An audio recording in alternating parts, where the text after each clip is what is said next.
respected chief guests, the principal, the teachers, parents, and all my dear friends. Welcome to the Republic Day celebration at our school, Pala International Girls School, and wishing to you all Happy Republic Day. Every year on 26th January, Republic Day is celebrated as the national holiday. On 26th January, Republic Day is celebrated as the national holiday.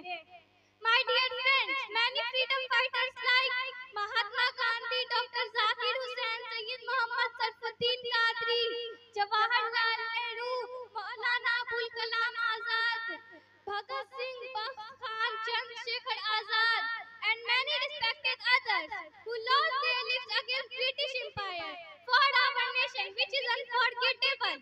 We are so fortunate to have been given a land of peace and happiness after the independence of our country.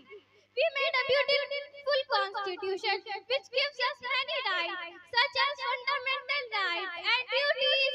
By the help of this, we have right to equality, right to freedom, right against exploitation, right to freedom of religion, cultural and educational right, right to constitutional remedy, which is a beautiful gift to us by our freedom